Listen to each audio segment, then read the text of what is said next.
Hello, good evening. And 2 years ago at this very spot, I finished at this very same date, the 24th of August, my 2019 Fringe live visit.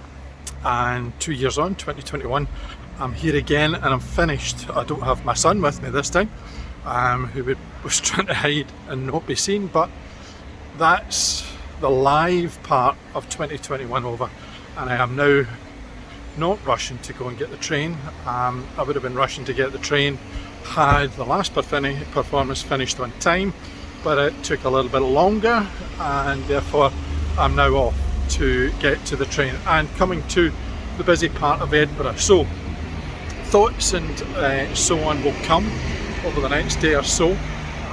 The reviews will go up. There were 8 shows that I saw today. I saw a fantastic show earlier on today called Shook, which is at the Space at the XXX, which I would really recommend, and I'm bloody well going to, in terms particularly of the topic matter, which is about 3 young guys being in Polmont Young Offenders Institute who are prospective dads, and how they deal with that toxic masculinity, but also the trauma that they've faced in their lives and how they deal with that as well. So as I wander down towards the station and everything is done here, I have seen 31 shows.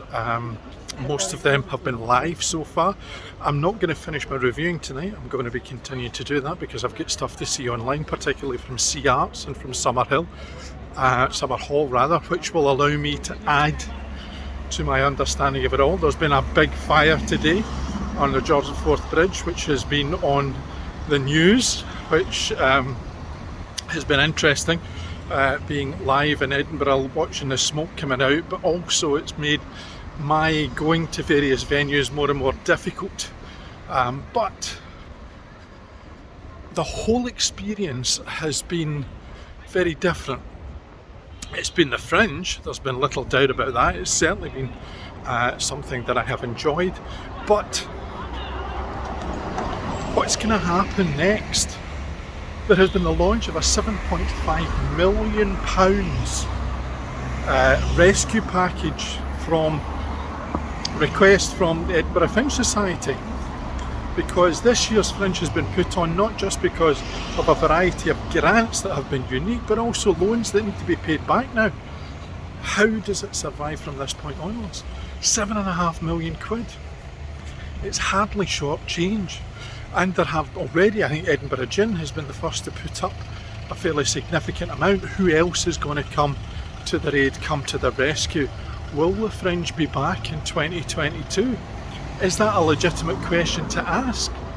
Should we be concerned, should we be worried with the largest arts festival in the world potentially not going to exist? It certainly won't, I think, exist in the format it did before, because I think that was perhaps unsustainable.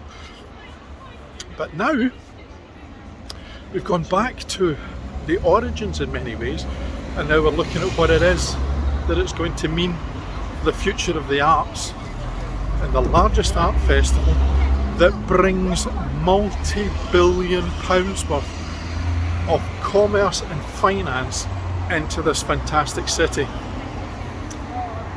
It's a worry, but also it's a worry for those artists who are being pumped out of colleges and universities and drama schools. Where are they going to go? What are they going to do?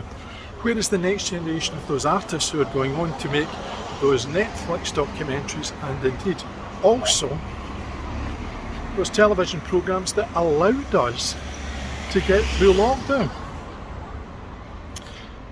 Anyway, aside from all that,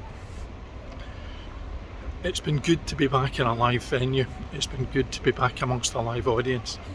The COVID regulations have not stopped us from doing that, and whilst I have kept my mask on throughout and sanitised my hands that are now more or less red raw, it's been a fantastic opportunity to be in amongst people, socialising once again, but also collectively being in a place where we can celebrate live performance. So until whatever comes in 2022.